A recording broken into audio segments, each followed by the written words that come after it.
الحمد لله رب العالمين نحمده سبحانه وتعالى على نعمة الإيمان والإسلام أشهد أن لا إله إلا الله وحده لا شريك له شرع لنا القيام والصيام وأشهد أن محمدا عبده ورسوله سيد الأنام اللهم صل وسلم وبارك على هذا النبي الكريم وعلى آله وأصحابه وعلى من دعا بدعوته واستنى بسنته إلى يوم ازدهام فيا إخوة الكرام أوصيكم بتقوى الله وطاعته لعلكم ترحمون قال الله سبحانه وتعالى أعوذ بالله من الشيطان الرجيم بسم الله الرحمن الرحيم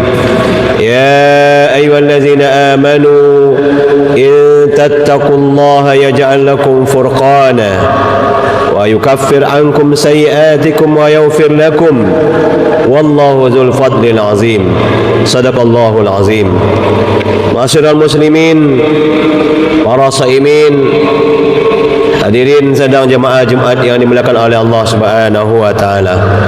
Alhamdulillah, kata syukur yang sedalam-dalamnya kita ucapkan kepada Allah Subhanahu wa taala karena alhamdulillah atas izinnya, atas karunia dan hidayahnya kita sebagai seorang muslim telah diantarkan oleh Allah masuk ke hari 18 dari Ramadan 1445 Hijriah. Mudah-mudahan segala amal kebaikan yang sudah kita lakukan, sudah kita jaga puasa kita, sudah kita jaga lidah kita, pandangan kita, pendengaran kita, agar puasa kita menjadi puasa yang berkualitas di sisi Allah Subhanahu wa taala, dan semua itu diterima sebaik-baiknya di sisi Allah. Amin ya rabbal alamin. Hadirin sedang jemaah Jumat yang dimuliakan Allah Subhanahu wa taala, merefleksi ketika kita sudah sampai di hari 18 Ramadan 1445 Hijriah, ada sebuah muhasabah dan suara hati kita yang paling dalam. Mungkin di antara kita ada yang bertafakur dan memunculkan sebuah pertanyaan, jangan-jangan Ramadan tahun ini adalah Ramadan terakhir dalam hidupku. Ini saya rasa setiap pribadi yang beriman akan memunculkan muhasabah sederhana seperti ini. Jangan-jangan ini adalah Ramadan terakhir dalam hidupku. Padahal kita tahu bahwa Ramadan adalah musimnya kita diberi oleh Allah ganjaran-ganjaran yang luar biasa. Musim ibadah, masa di mana hati kita ini lebih terbuka untuk melakukan kebaikan. Karena memang salah satu keberkahan Ramadan adalah dimudahkan oleh Allah hati kita untuk menerima kebaikan. Pertanyaannya, adakah jaminan bahwa di tahun 1446 Hijriah Allah masih memberi kesempatan untuk Ramadan? Maka refleksi seperti ini tentu akan memberikan kita sebuah motivasi yang sangat kuat untuk, pertama, kalau dalam 18 hari ini sudah ada kita yang lalai, ya, sudah ada yang off tarawihnya, sudah ada yang rusak puasanya karena berbuat dosa dan kefasikan, tentu memotivasi kita untuk berbanyak istighfar kepada Allah Subhanahu wa taala, menyesali, kemudian mencoba untuk meminta kepada Allah untuk mendapatkan ampunan. Dan memang salah satu keutamaan Ramadan adalah Allah mudahkan hamba-hambanya untuk mendapatkan ampunan darinya. Kadang-kadang kita khilaf, hari pertama, kedua, ketiga mungkin kita masih bisa menjaga puasa kita, tapi ada di antara hari itu kita kelewatan alfa kita, Jangan-jangan juga kita sudah pernah tak solat tarawih selama 18 malam ini. Maka perbanyak istighfar kepada Allah Subhanahu wa taala. Karena kita khawatirkan bahawa Ramadan yang akan datang mungkin Allah tak izinkan lagi kita untuk hidup. Yang kedua yang bisa kita lakukan, buah dari refleksi atau muhasabah sederhana ini adalah kita akan mencoba sekuat tenaga untuk memperbaiki diri di malam-malam berikutnya. Dan alhamdulillah ini kita sudah di gerbang 10 terakhir. 2 hari lagi kita masuk pada 10 terakhir.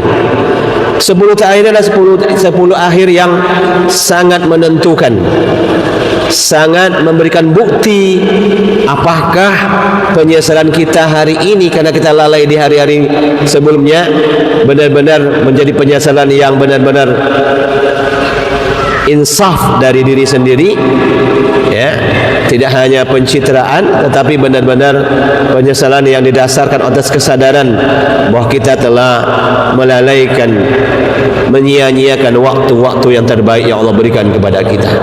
Maka akan kita ganti untuk ambil bagian secara lebih aktif mengisi 10 terakhir Ramadan 1400 Hijrah dengan ibadah-ibadah yang luar biasa. Maka masing-masing masjid sudah memfasilitasi kita. Saya yakin di masjid-masjid, terutama Masjid Paripurna, di sana ada program i'tikaf. Dan rata-rata Masjid Paripurna itu enggak ada dipungut biaya, tidak ada dipungut sumbangan apapun, termasuk untuk takjil dan sahur kita. Tinggal kita lagi datang saja. Sayang, kita memang menyadari bahwa kita masih bekerja.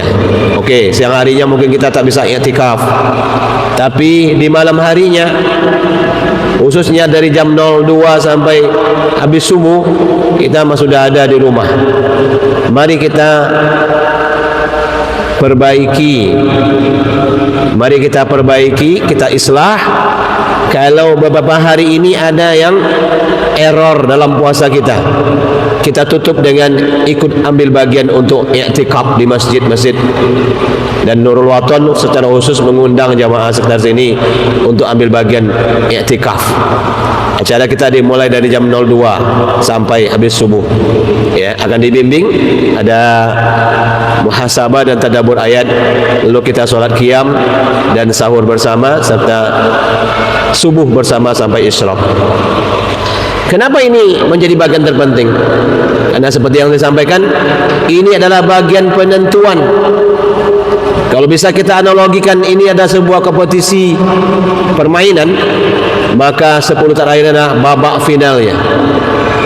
Bagaimana kita menjadi calon juara kalau kita tak ikut babak final? Tak mungkin itu.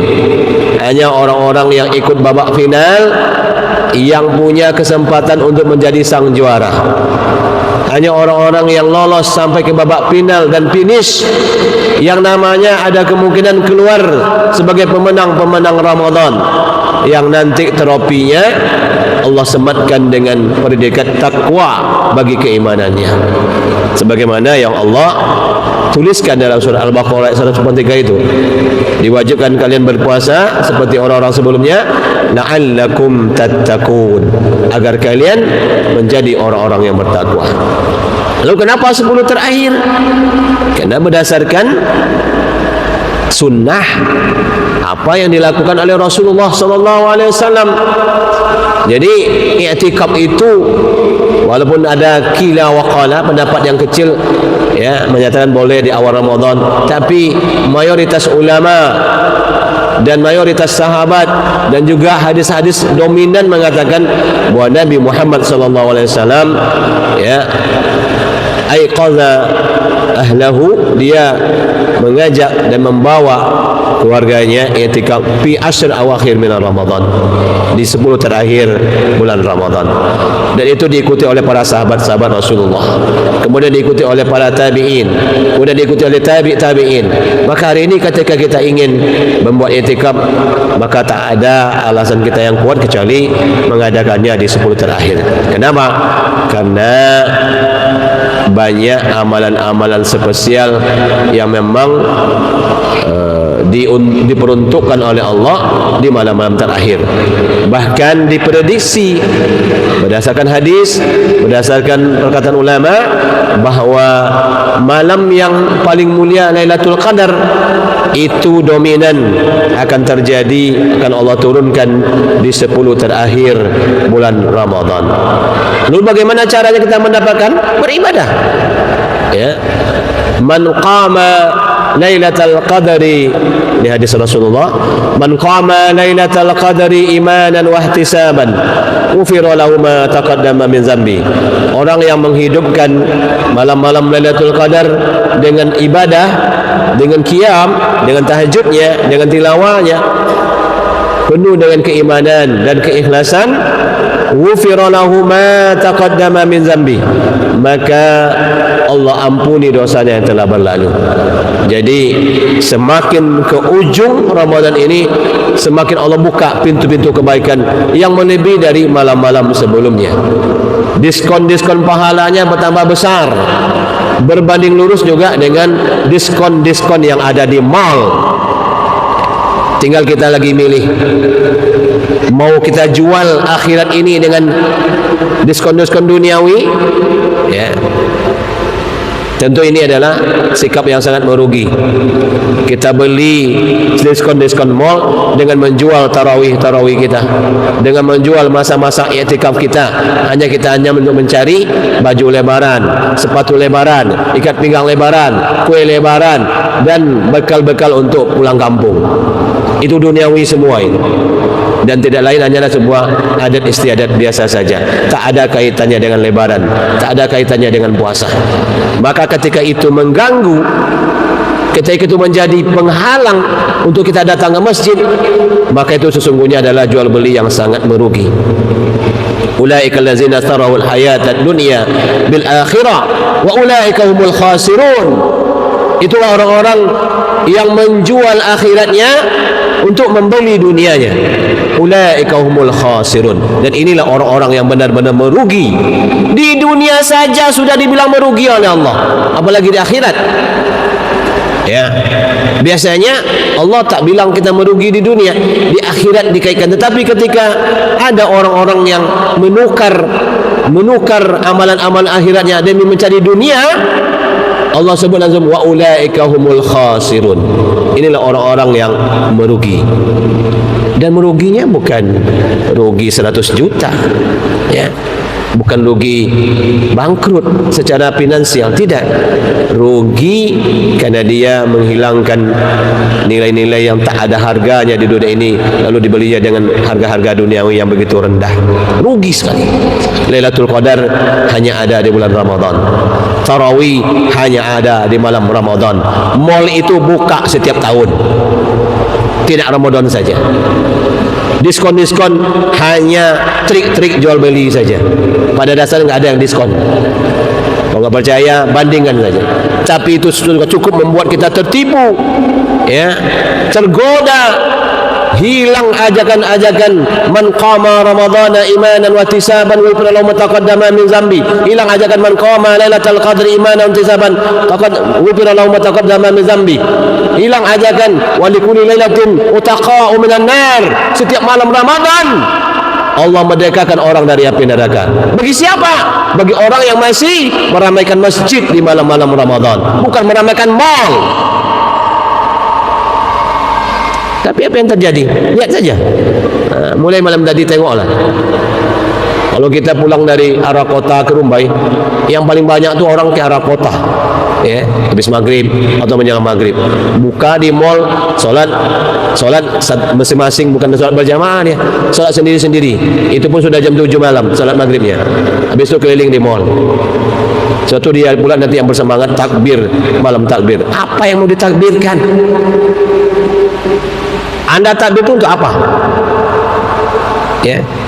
Berhakkah Anda bertakbir? Ya. Orang bertakbir itu adalah walitukmilul iddata walitukabbirullaha ala ma hadakum. Orang yang bertakbir itu orang-orang yang menyempurnakan Ramadan sebulan puasanya, sebulan juga tarawihnya. Ala ma hadakum, berdasarkan mendapat petunjuk dari Allah. Orang mendapat petunjuk itu komitmen dia menyelesaikan Ramadannya dengan baik.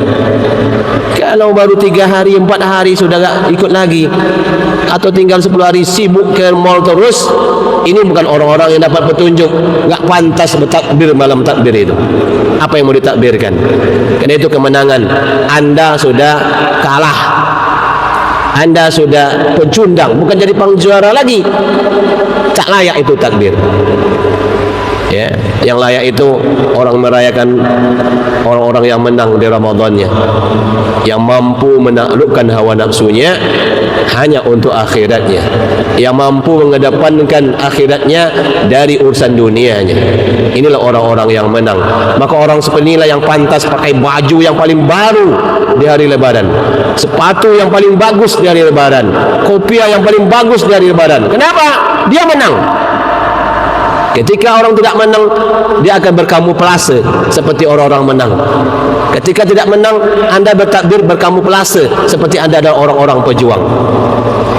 Ini yang harus dilakukan. Makanya diulang-ulang.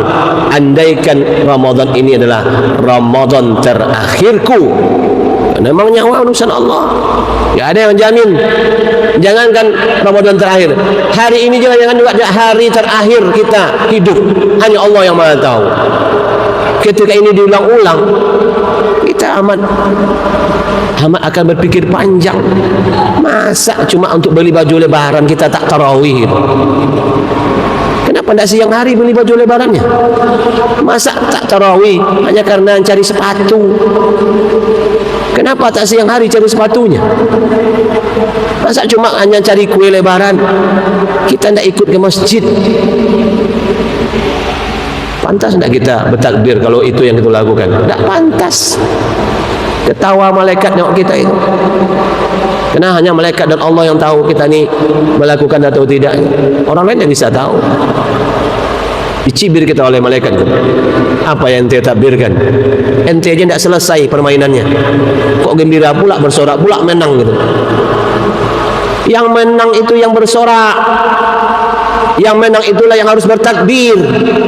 Kalau tidak menang, diam, malu maunya. Lalu perbanyakkan istighfar malam Lebaran itu. Masya Allah, ternyata saya cuma dapat 10 hari tarawih malam Ramadan ini. Astagfirullahalazim, astagfirullahalazim gitu. Jangan takbir. Takbir adalah identik untuk orang-orang yang menang. Makanya penting kita merefleksikan diri, merenungkan diri, memuhasabah diri siang dan malam, terutama bulan Ramadan ini, supaya Ramadan kita berkualitas, supaya Lebaran kita benar-benar Lebaran yang layak dirayakan. Kenapa? Kemenangan. Kalau nggak menang nggak layak dirayakan. Kalau nggak berhasil nggak layak dirayakan. Nah, tentu itu yang menjadi fokus kita sebagai seorang muslim. Oleh karena itu kaum muslimin, saya mengajak, belum terlambat, masih ada 12 hari lagi. Manfaatkan 12 hari ini benar-benar hari yang kita tutup kekurangan-kekurangan kita sebelum ini dengan ibadah-ibadah yang lebih spesial, terutama i'tikaf. Ya, tidak bisa sampai 24 jam, paling tidak kita hadir 002 sampai subuh, hadir kita di masjid-masjid terdekat di rumah kita, termasuk juga di Nurul Watan. InsyaAllah kita akan membuat program i'tikaf itu. Hadirin yang dimuliakan oleh Allah Subhanahu Wa Taala, inilah refleksi yang saya anggap penting untuk disampaikan supaya Ramadan ini benar-benar menjadi madrasah, sekolah yang memberikan pendidikan luar biasa kepada kita akan pentingnya ketakwaan, akan pentingnya iman dalam hidup kita ini, akan pentingnya taqarrub, mendekatkan diri kepada Allah Subhanahu Wa Taala.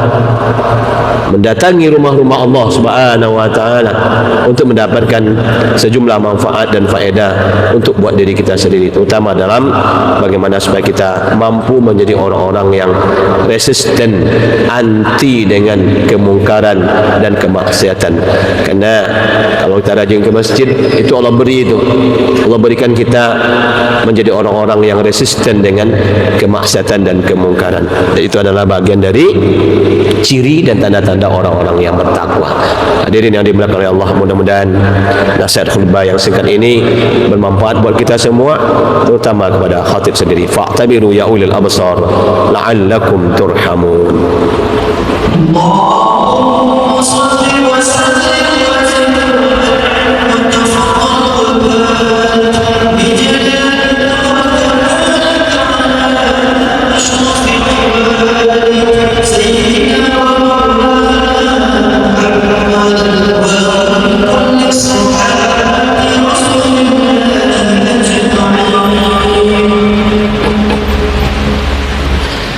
إن الحمد لله نحمده ونستعين ونستهديه ونعوذ بالله من شرور أنفسنا وسيئات أعمالنا من يهد الله فلا مضل له ومن يضلل فلن تجد له وليا مرشدا أشهد أن لا إله إلا الله وحده لا شريك له وأشهد أن محمدا عبده ورسوله لا نبي بعده أما بعد فيا عباد الله أوصيكم بتقوى الله وطاعته لعلكم تفلحون. قال الله سبحانه وتعالى أعوذ بالله من الشيطان الرجيم بسم الله الرحمن الرحيم إن الله وملائكته يصلون على النبي يا أيها الذين آمنوا صلوا عليه وسلموا تسليما اللهم صل على سيدنا محمد وعلى آل سيدنا محمد كما صليت على سيدنا إبراهيم وعلى آل سيدنا إبراهيم وبارك على سيدنا محمد وعلى آل سيدنا محمد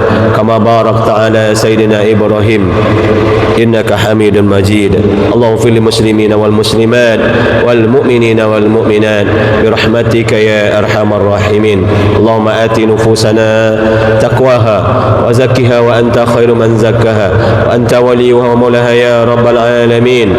اللهم حبب إلينا الإيمان وزينه في قلوبنا وكرهنا الكفر والفسوق والعصيان واجعلنا من عبادك الراشدين. عباد الله إن الله يأمر بالعدل والإحسان وإيتاء ذي القربى وينهى عن الفحشاء والمنكر والبغي يعظكم لعلكم تذكرون ولذكر الله أكبر وأقيموا صلاتكم.